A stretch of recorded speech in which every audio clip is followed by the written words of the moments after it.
முதல் 4 நாள் அந்த போராட்டத்தை யாருமே கேள்வி கேட்கல.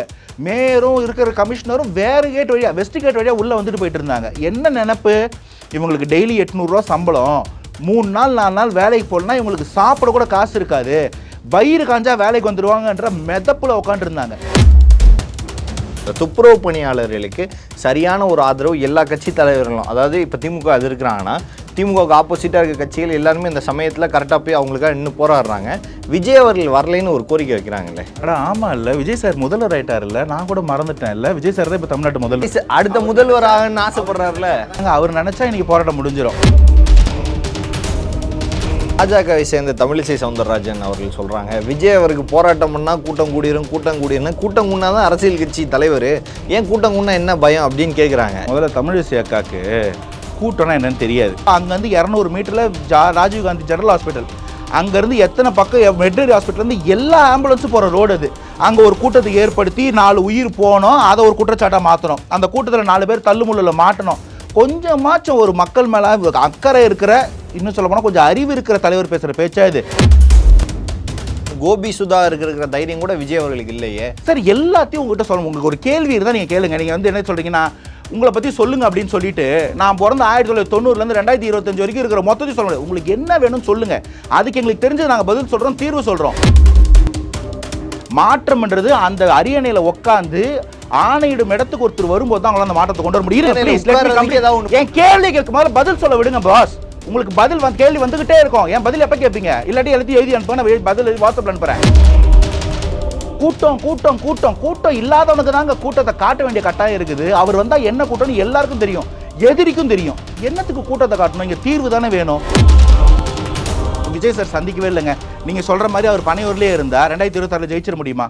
முடியாதுன்னு சொல்றீங்க. அது அவருக்கு தெரியாதா? உங்களுக்கு தெரியும், எனக்கு தெரியும், விஜய் சாருக்கு தெரியாதா? அப்ப அவர் அதை பண்ணாமையே அரசியலுக்குள்ள வந்து கரியர் தூக்கி போட்டு இங்க தோக்கிறதுக்கு வந்திருக்காருன்னு நினைக்கிறீங்களா? அது அவரோட வேலை இல்லையே.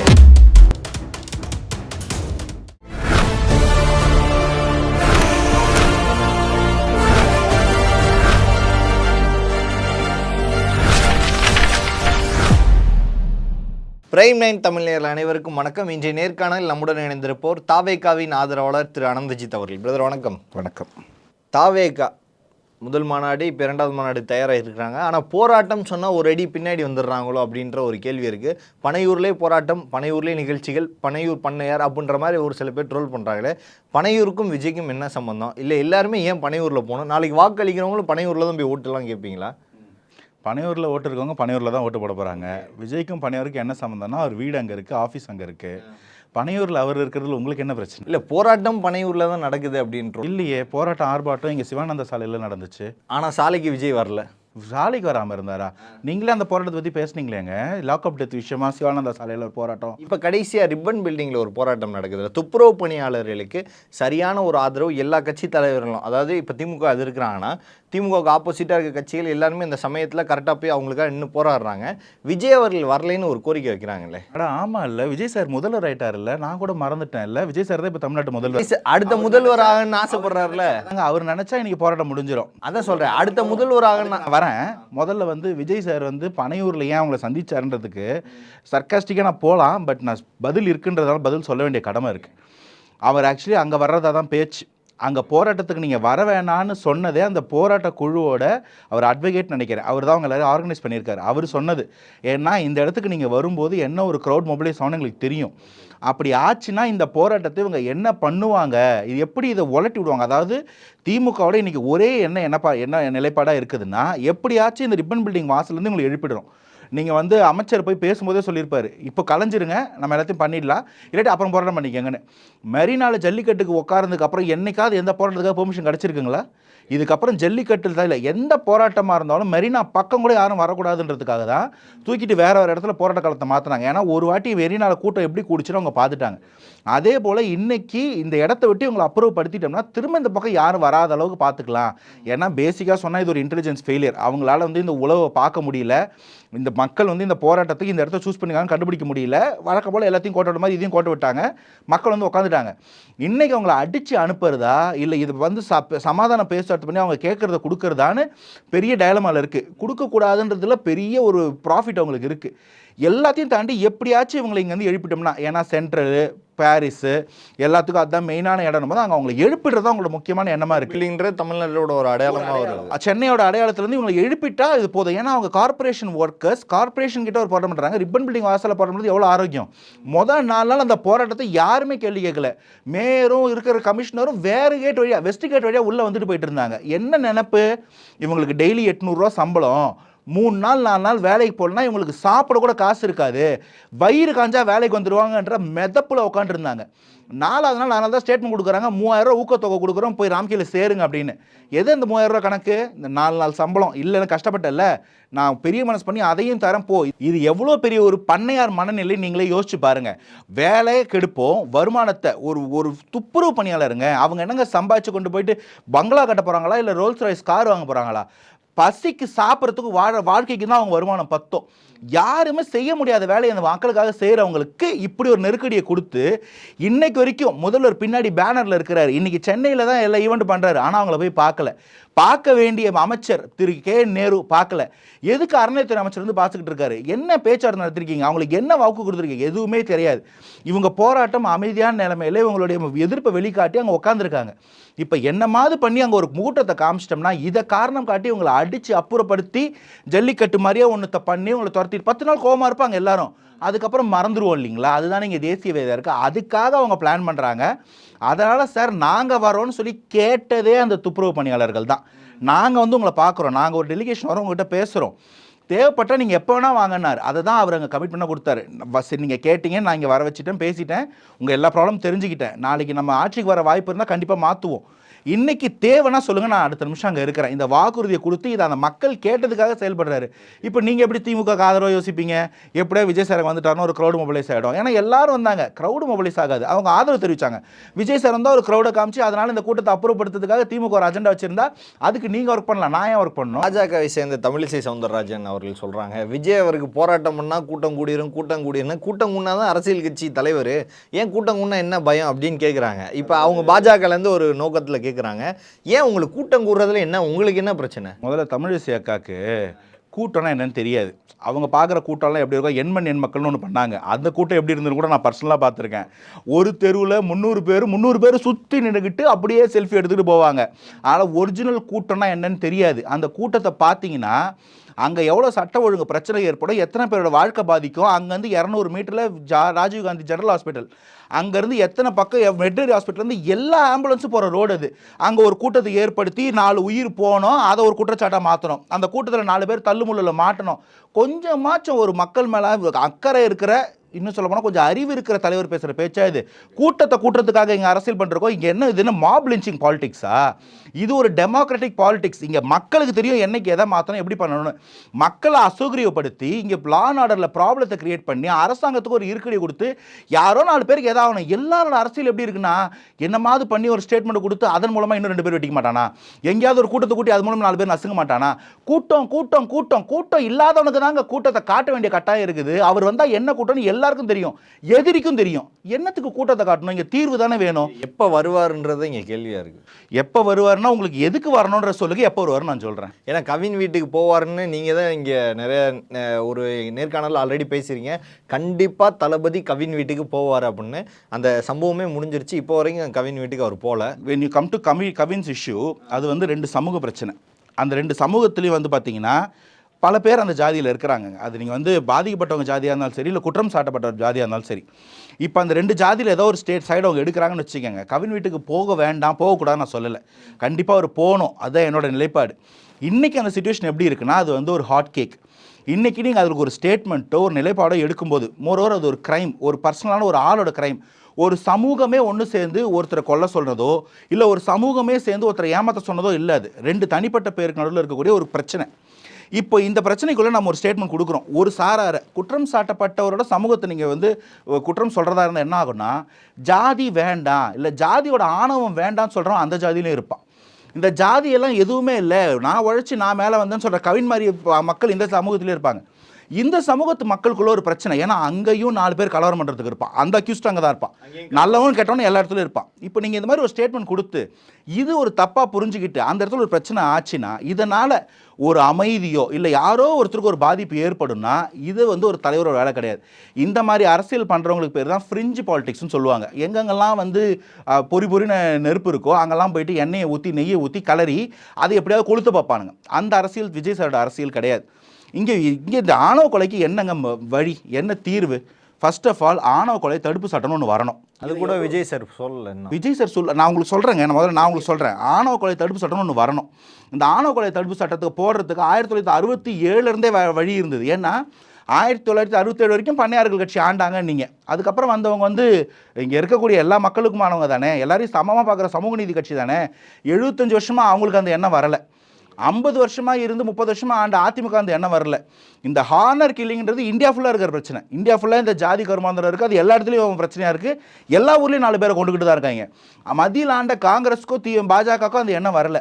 இன்றைக்கி தாவேக்காக அது பதில்னு தெரியும் போது இன்றைக்கி இவர் வந்து ஒரு புது கட்சியோட ஒரு எலெக்ஷன் ஒர்க்கை பார்க்கக்கூடிய அவ்வளோதான் அவரோட பவர். இன்றைக்கி வந்து அவர் வந்து அந்த தடுப்பு சட்டத்தை நிறைவேற்ற முடியுமானா எப்படி முடியும்? நாளைக்கு அவர் அந்த அரியணையில் உட்கார்றாரு, அவருக்கு அந்த பவர் இருக்குன்னும் போது அதை அன்றைக்கி பண்ணலைன்னு நம்ம கேட்போம். இல்லை, அரியணையில் உட்கார்றதுக்கு முன்னாடி சில போராட்டங்கள், சில இது ஏதாவது பிரச்சனை இங்கே போகணும் அப்படின்றது நான் உங்களுக்கு அதுக்கு தான் பதில் சொல்லிட்டு இருக்கேன். இப்போ என்னென்னா இன்றைக்கி அந்த வீட்டுக்கு போகிறதோ ஸ்டேட்மெண்ட் கொடுக்குறதோ கவினை திரும்ப கொண்டு வந்து கொடுத்துறாரு. இதனால் இன்னும் ஒருத்தருக்கு ஒரு பாதிப்பு வந்துடக்கூடாதுன்ற ஒரு தொலைநோக்கு பார்வை இருக்கக்கூடியவர் தான் ஒரு தெளிவான தலைவர். ஆனால் காலம் பூராவுமே தாவேக்கா வந்து அரசியலுக்கு இந்த ஜாதி அரசியல் பேச மாட்டோம், மத அரசியல் பேச மாட்டோம், பிரிவினை அரசியல் பேச மாட்டோம், இந்த மாதிரியான ஒரு ஆணவ கொலைக்கு எதிராக பேசவே மாட்டோம், சட்டம் வரணும்னு சொல்லக்கூட மாட்டோம்னா அன்றைக்கி நம்ம தாவேக்கான நிலைப்பாடு கேள்வி கேட்கலாம். ஆனால் இதுக்கான நாள் என்னைக்குன்னா அந்த கட்சி ஒரு மேனிஃபெஸ்டோ ரிலீஸ் பண்ணுறாங்க. அந்த மேனிஃபெஸ்டோ வரும்போது சார் இதுதான் வந்து எங்களோட கொள்கை, நாங்கள் நாளைக்கு வந்தோம்னா ஜாதி இல்லாததுக்கு இதுதான் அரசியல் நாங்கள் செய்ய போகிறோம், அப்படி ஒரு நிலைப்பாடு எடுக்கலாம். அன்றைக்கி நீங்கள் கேளுங்க, அன்றைக்கி நானே அதுக்கு ஆதரவாக இருப்பேன். சமூக போராளிகளும் சில அரசியல் சித்தாந்தங்கள் சார்ந்தவங்களும் சொல்கிற ஒன்று, கோபி சுதா இருக்கிற தைரியம் கூட விஜய் அவர்களுக்கு இல்லையே. ஏன்னா அவங்க கூட என்ன ஆக்சுவல் நடந்துச்சுன்னு எல்லாருக்குமே தெரியும், என்ன A to Z சம்பவம் தெரியும். சம்பவம் தெரியும் போது ஏதோ ஒரு ஸ்டாண்ட் எடுக்க வேண்டியதானே, அது என்ன நடுங்களே அப்படின்ற ஒரு கேள்வி வைக்கிறாங்க. இல்லைங்க, நான் தான் சொல்கிறேன், கோபி சுதாகர் பண்ணதுக்கு என்னோட பெரிய ஆதரவு, சந்தோஷம், வாழ்த்துக்கள். ஆனால் ஒரு சட்டை இருக்கும், கோபி சுதாகர் ஸ்டேச்சர் இருக்கும், விஜய் சார் நடிகராக இருந்த கூட ஸ்டேச்சர் இல்லை. இப்போ அவர் ஒரு தலைவராக மாறும்போது அந்த ஸ்டேட்மெண்ட் என்ன பண்ணுன்றது தான் கேள்வி. அந்த ஸ்டேட்மெண்ட் வந்து ஏதோ 2 பேருக்கு நடுவில் ஒரு தீப்பொறிய, அதாவது அந்த 2 பேரும் கூட வந்து எமோஷனலான அவசியம் கிடையாது, கேல்குலேட்டராக கூட இருக்க வாய்ப்பு உண்டு. 2 ஜாதியில் இருக்கிறவனையும் கூப்பிட்டு ஒரு கலவரம் பண்ணுறேன். நீங்கள் இந்த அமைதி படம்லாம் பார்த்தது இல்லைங்களாங்க, இல்லாத ஒரு கலவரத்தை உண்டாக்குறதுக்கு கூட இங்கே இடம் இருக்குது. அந்த வேலையை கூட பண்ணுறதுக்கு இங்கே அரசியல்வாதிகள் அவர்கள் அறிக்கை விட்டாலே இங்கே கலவரமாயிரும். அறிக்கை விட்டான்னு இல்லைங்க, முதல் விஷயம் அறிக்கை இங்கே எதையும் மாற்றிடாது. இங்கே அறிக்கை தீர்வு கிடையாது. வெறும் அறிக்கையை கொடுக்கறதுனால வந்து கவின் வர்றதோ இல்லை நாளைக்கு ஆணவ கொலை தடுப்போ வந்துடாது. இதுவரை அந்த அறிக்கை சார் எந்தெந்த இஷ்யூக்கு என்னென்னன்றதை பார்க்கணும். பனையூர்ன்னும் போது தட் வாஸ் நாட் அன் அறிக்கை, அஜித் கொலைக்கு தட் வாஸ் நாட் அன் அறிக்கை, நேற்று வந்து அது துப்புரவு பணியாளர்களுக்கு பிரச்சனை, தட் வாஸ் நாட் ஜஸ்ட் அறிக்கை. அறிக்கை கொடுக்க வேண்டிய இடத்துல கண்டனம் தெரிவிக்க வேண்டிய இடத்துல கண்டனம், போக வேண்டிய இடத்துல போகிறது, கூப்பிட்டு பேச வேண்டிய இடத்துல பேசுறது, இறங்கி ஆர்ப்பாட்டம் பண்ணணும் பண்ணணும். நீங்கள் கேட்குறது எப்படி இருக்குன்னா எல்லாத்துக்கும் எல்லாத்தையும் பண்ணோன்னு இருக்குது. மருந்து உடம்புக்கு இருக்க நோய்க்கு ஏற்ற மாதிரி தான் கொடுக்க முடியும். இதில் திரும்பவும் சொல்கிறேன், நான் அறிக்கை வராது, ஆணவ கொலை தடுப்புக்கு பேச மாட்டோம், ஆணவ கொலை தடுப்பு சட்டத்தை வர வைக்கணும், மேனிஃபெஸ்டோ சொல்ல மாட்டோம், ஆட்சி வந்தால் கொடுக்க மாட்டோம்னா எனக்கும் தாவேக்க எதிரி தான். ஆனால் இன்னைக்கு பேசக்கூடியதுனால் இன்னொரு கவின் மாதிரியான ஒரு அப்பாவி இங்கே யாருங்க போட்டு அரசியல் பண்ணுவீங்க? இந்த மாதிரி ஏமாந்தவன் அப்பராண்டியை தானே கொண்டு வாங்க. ஏன் அப்படின்னா 67-77 மாதிரி இங்கே ஆட்சி மாறும் 2026 அப்படின்னு சொல்கிற விஜய் அவர்கள் வந்து அப்போ கண்டிப்பாக 67-77 எவ்வளோ போராட்டங்கள் திமுகவோ அதிமுகவோ மாற்றுக் கட்சிகளோ எவ்வளோ எடுத்தாங்கன்னு தெரியும். அதை முன்னோக்கி பார்க்கும்போது 2026 அதுக்கேற்ற மாதிரி போராட்டங்கள் நடந்தாங்கன்னா அது சாத்தியம் முதலமைச்சர். அதாவது முதல்ல நீங்கள் வந்து சொல்கிற ஒரு டேட்டா இருக்குல்ல, 67-77 ஆர்ப்பாட்டம்னு இந்தி எதிர்ப்புன்னு ஒரு போராட்டம் பண்ணாங்க 62 அதுக்கு முன்னாடி காலகட்டங்களில். நீங்கள் இந்த 67 77 வந்து போராட்டம் கிடையாது, அவங்க அரசியல் கட்டமைப்பாக மக்களை சந்தித்து அரசியல் பூர்வமாக முன்னாடி வந்து அவங்க அரியணைக்கு வந்த பிறகு என்ன பண்ணால் மக்களுக்கு சரியாகும். அன்றைக்கி ஒரு அரிசி ஒரு ரூபாய்க்கு போட்டதாக இருக்கட்டும், திமுகவோட ஆட்சியில் எம்ஜிஆர் அவர்கள் வந்த உடனே வந்து சத்துணவு திட்டம் எடுத்துகிட்டு வந்ததாக இருக்கட்டும், இந்த மாதிரி அவங்கவுங்களுக்குன்னு ஒரு சிக்னேச்சர் ஸ்டைல் இருக்கும். அது வரும்போது அதுக்கான மக்கள் கட்டமைப்பு வேலை தான் பண்ணிட்டு இருந்தாங்க. ஆர்ப்பாட்டம் மட்டும் போராட்டம் மட்டும் இங்கே தீர்வு கிடையாது. முன்னாடி மக்களை சந்திச்சது எம்ஜிஆர் அவர்களுக்கு கூட அது கூட்டமான ஒரு கேள்வி இருக்குல்ல. நான் சந்திப்பார், சந்திக்கலைன்னா நீங்கள் இல்லை, ஓட்டு வராது. அதை நீங்கள் நம்புறீங்களா? இப்போ விஜய் சார் சந்திக்கவே இல்லைங்க, நீங்கள் சொல்கிற மாதிரி அவர் பனையூர்லேயே இருந்தால் 2026 ஜெயிச்சிட முடியுமா? முடியாதுன்னு சொல்கிறீங்களா? அது அவருக்கு தெரியாதா? உங்களுக்கு தெரியும், எனக்கு தெரியும், விஜய் சாருக்கு தெரியாதா?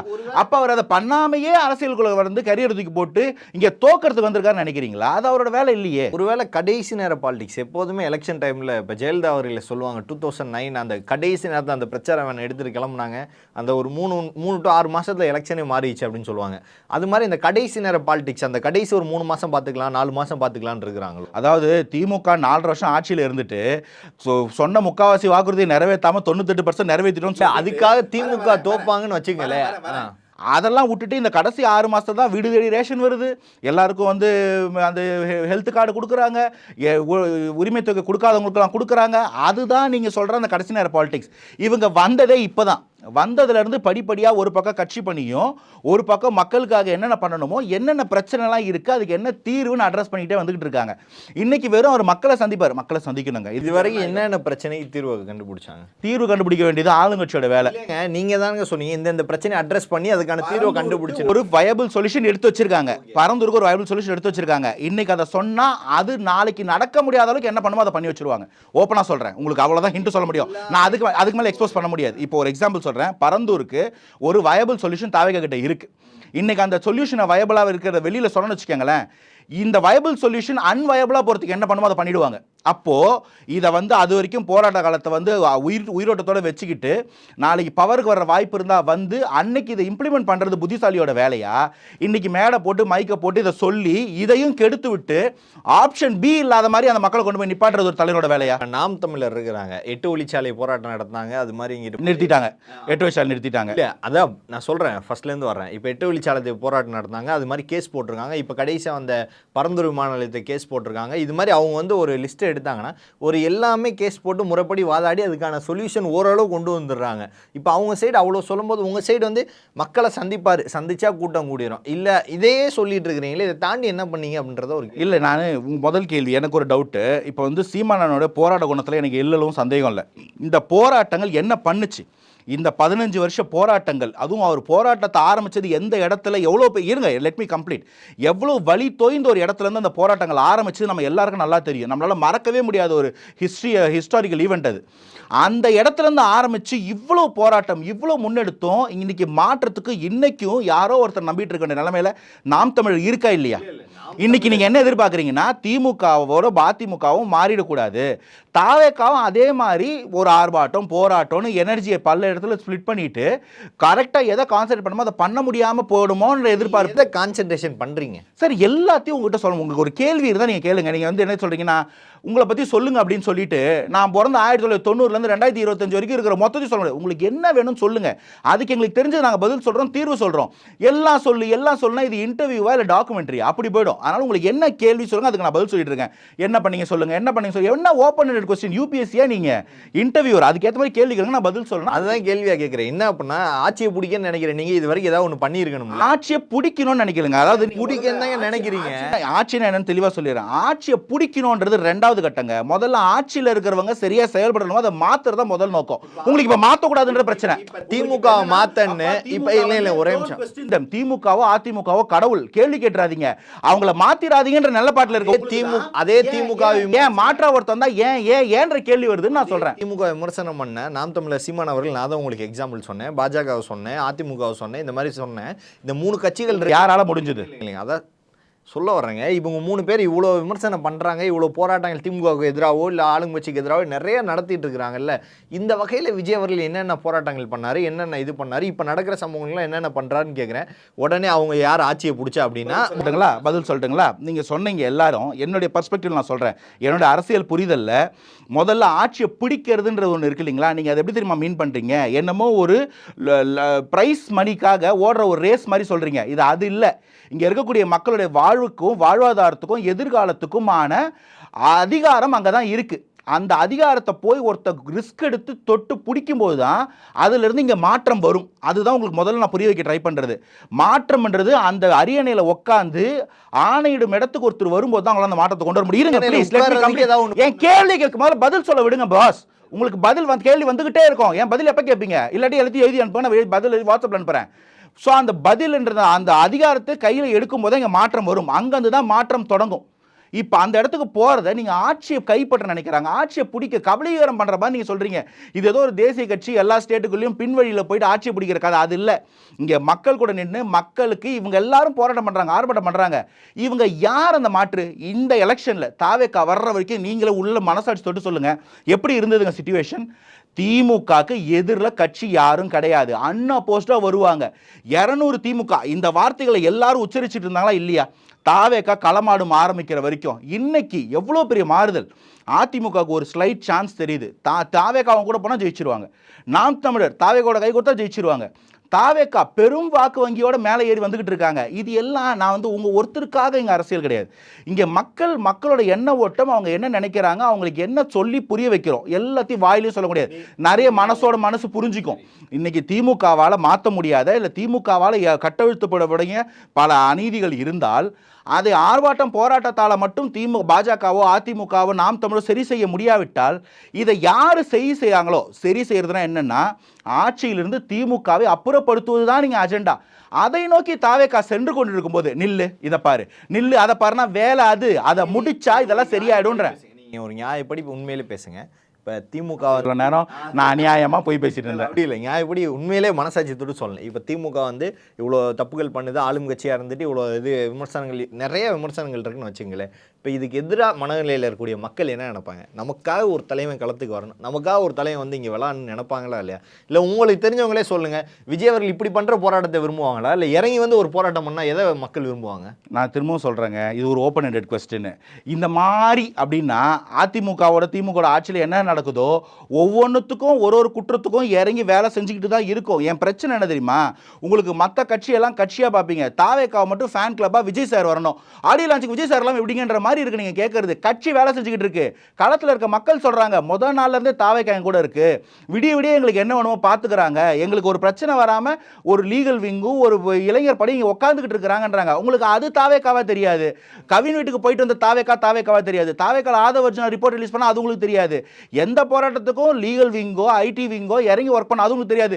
விஜய் சார்னா மூளைங்க, மூளை மண்டைக்குள்ள தான் இருக்கும். மூளை எடுத்து வெளில காட்டுவீங்களா? மூளை மண்டைக்குள்ள தான் இருக்கும். வேலை செய்யற வேலை கை காலோடுது, அந்த வேலைகள் நடந்துகிட்டு இருக்கு. உங்களுக்கு வேலை தலைவரும் களத்துக்கு வருவார். இன்னைக்கு எனக்கு என்னன்னா, உங்களுக்கு எல்லா இடத்துலையும் இதுதான், இது ஒரே நரேஷன். திமுக பண்ற அநியாயம் அதெல்லாம் கண்டுக்காதீங்கப்பா, அதிமுக அவ்வளவு பண்ணாங்களே கேட்டுறாதீங்கப்பா, பாஜக அவ்வளவு பண்றாங்களே பாத்துறாதீங்கப்பா. யாரை கேள்வி கேட்கலாம்? தாவேக்கா என்ன கேள்வி கேட்கலாம்? விஜய் சார் வரல, அவர் வந்தாரு, களத்துல நிக்கிறாரு. ஆனா அவருடைய கரிஷ்மாக்கு என்ன செய்யணுமோ அதை செஞ்சுட்டு இருக்காரு. எனக்கு நான் சொல்றேங்க, விஜய் சாரோட வேலை திமுக போன்ற இந்த ஊழல் கட்சியை, குடும்ப அரசியலை அப்புறப்படுத்துவதுதான்.